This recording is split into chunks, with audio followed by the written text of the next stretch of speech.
Hi, I'm Erin. These are my kids Bethany and Abby. I am rebuilding my life from the ground up. I quit my job, I left my husband, I sold my house, all so I could build a life that is healthy and fulfilling and true to my values. Right now, we are living in this one-bedroom apartment, keeping life uncomplicated while I focus on making this my winter of healing.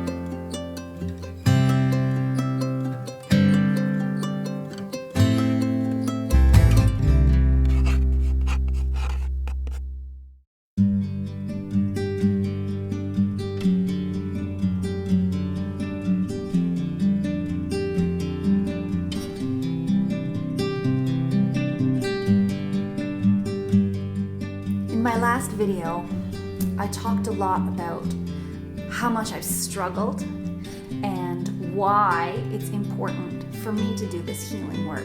I talked about how oftentimes my children's behavior triggers me and I go into fight or flight and I lose control of myself.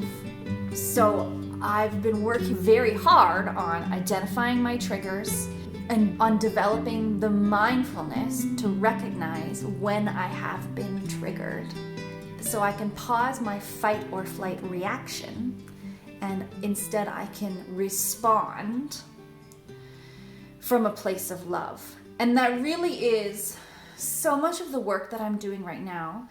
The differences in how I'm parenting my kids, the differences in how I'm helping myself, and also in my approach to nature, which we will talk more about as my plans for Laura's farm develop. So much of the work that I'm doing is trying to step away from making decisions based on fear and trying to step towards making decisions based on love. So that's sort of the main theme of what I want to talk about in this video today is love-based choices instead of fear-based choices, because that really is the crux of everything that I want to change in my life. A perfect example is my relationship with my body. This body has been a source of a lot of pain in my life. I have had 2 huge surgeries. I've had something like 14 body parts removed. I've had 6 extra things put in. So I've had a lot of ongoing chronic pain. I've been to many physiotherapists and chiropractors and osteopaths and massage therapists over the years. And I've got a litany of exercises that I can do to help my body function more smoothly. For years, I did those exercises from a place of fear. Of I need to do these exercises or else I will get a migraine, or else I will be in pain, or else I won't be able to move well, or else. It was all about doing it to prevent a negative outcome. So in all the research that I've done about child behavior and childhood development, everything agrees that fear is a good short-term motivator, but it's not a good long-term motivator. And that's the truth with my body. When I do exercises because I'm afraid of an outcome, I exercise and I get a headache anyway. And then I say, why am I doing all these exercises? Why am I spending all my time on this when there are so many other things I'd rather be doing with my time if I'm still going to get the headaches anyways? And so then I would stop exercising and then my body would progressively feel worse and worse and worse and worse and worse. And then I'd have a headache that would last for like a week straight. And then I'd go, I guess I should do my exercises. And then I would start doing my exercises religiously again, but I'd be hating every minute of it and wishing that there were other things that I could do. And some days I'd be like, as a gift to myself, I'm going to skip my exercises today. And then I'll get a headache and then I'll say, why am I even doing these exercises? So I really had to roll this whole cycle back and I had to find love for this body, which has been hard. I've spent so much of my life hating this body because it's so broken and such a source of suffering for me. So I really had to find a way to love this body and to see it as, I kind of had to personify it a little bit and sort of say, it's not this body's fault. that it's so broken. And this body is doing its best with what it's got. You know, this body brought 2 amazing human beings into the world. This body survived having all these parts removed and all these other things in. Not only that, but I have thrived. I've traveled around the world like 3 times. I've jumped out of airplanes. I've swam in coral reefs. I've climbed mountains. This body is amazing considering that it's done all of these things despite all the limitations that it has. So I really had to come to a place of love and compassion for my body. And so now when I do my exercises, I tell myself that it's a gift out of love to my body, because my body deserves to be taken care of because it has been working very hard. So I try to give it as much love and compassion and give it what it needs. And what it needs is exercise. It needs stretching. It needs healthy food. It needs fresh air and sunshine and my heart rate to be brought up, you know. So now I find it not only easier to bring myself to do my exercises every day, but I enjoy doing my exercises. I really luxuriate in doing my stretches. So I'm trying to also bring that idea of love versus fear to the way that I parent the kids. So for instance, when they want to watch TV all the time, I'm very resistant to the girls watching TV because I'm coming from a place of fear. I know that when they watch a lot of TV, their brains go all bonkers and they have no self-control. And it makes my life really difficult. Bethany. So now I'm coming at that from a sense of love. Instead of being afraid of how it will affect me, I'm trying to love them and how it will affect them. And so now I'm trying something different where I talk with them, not to them, I talk with them about how TV makes them feel and why they watch TV and what TV is doing for them and how they feel after they watch TV or how they feel when they go for a while without watching TV.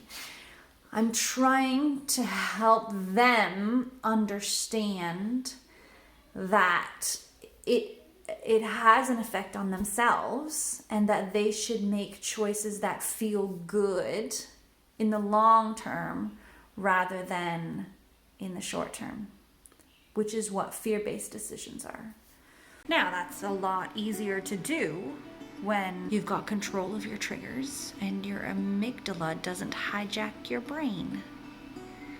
If I set aside my fear of the worst, I can encourage them to brush their teeth because they love their teeth, not because they're afraid of cavities. Or to be nice to each other, not because they're afraid of being a bad person, but because they love their sibling and they want their sibling to be happy. I've been running east, looking for a sunset, digging deep since '99. What I thought was gone was sitting in my pocket in plain sight all along. I think it's time for me to go, burn all bridges. All I know, I got lost along the way, fell between the foam, pulling stitches. Time to let go, so come what may.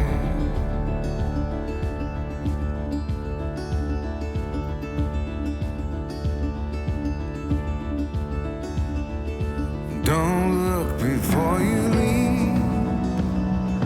What you give, you get to keep. So long, farewell, bye-bye. Let's have a toast for those lost old eyes. And my crooked little heart that seems so rebellious is falling apart right now.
Stephanie, stop. And I'm going against the rules of.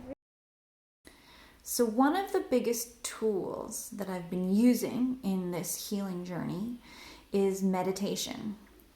I spoke briefly about meditation in the last video and how much I hate meditation. But now that I've been doing it almost every day for almost 2 months, honestly, it's a game changer.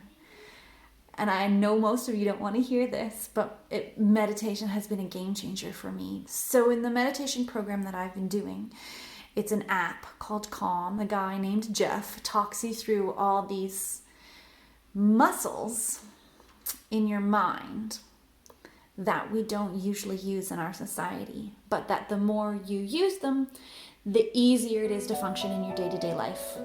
The biggest muscle is called equanimity, just accepting things for what they are. I cannot tell you how valuable this is when you're working with kids, because the fact of the matter is, you can yell and scream all you want to. If they're not capable of doing something, they're not capable of doing it. So really, it's so useful for me to just accept the situation for what it is, because I don't have any control over it. The only thing I have control over it is how I respond in the moment. And that just really, and of course it's something that I sort of knew all along, but meditation is forcing me to practice it, and so that I feel it. I can feel it in a way that I didn't before. When I first started the meditation and I started researching some of these sort of spiritual practices, a lot of the stuff I read just made me roll out my eyes and think, this shit was invented by men who did not have children that they had to take care of, because it's all this, don't try, just do. And I'm like, that's all well and good to say, but you don't have a 4-year-old who can't keep her pants on and you're trying to get out the door. Like, I tried to get out the door. I can't just get out the door. I have to try and fail and try and fail and try and fail. Another of these great minds said, don't do, just be. And I'm like, what the hell is that supposed to mean, don't do, just be? If I don't do and just be, I'll just stay in bed all day because there's too much shit to do. But I've really come to see these two phrases have kind of become a mantra for me. Whenever I'm outside with the girls and I'm cold and I want to go in and I've got a huge list of stuff I want to do. I'm supposed to be doing the dishes, I'm supposed to be doing the laundry, I'm supposed to be working on the website, I'm supposed to be working on my video, and we're out here like licking icicles for 45 minutes. I have other things that I should be doing. I say to myself, don't try, just do. Don't do, just be. And that sort of brings me down to the moment. And it lets me exist in the moment and see things for what they are, and see the fun that the girls are having, and see the rewards of the moment, and feel the sun and breathe the air, and you know, I relax my muscles, because it is what it is. And if I can't control it, I might as well appreciate it for what it is. And that's where equanimity really comes in handy. You know, equanimity is like, it's cold. I can't make it warmer by scrunching my shoulders up. All that does is make me uncomfortable.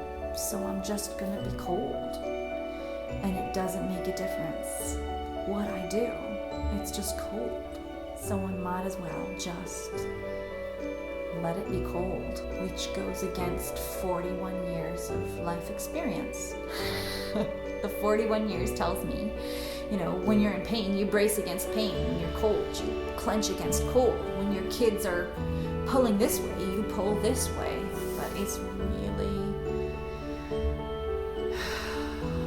really game-changing thing to develop this muscle of equanimity, to not try and just be, to not react out of fear, but respond out of love. So that's what I'm playing around with during my winter of healing. Fingers crossed, it turns me into the super mom that I've always pretended to be. Thanks for hanging out with us. Take care.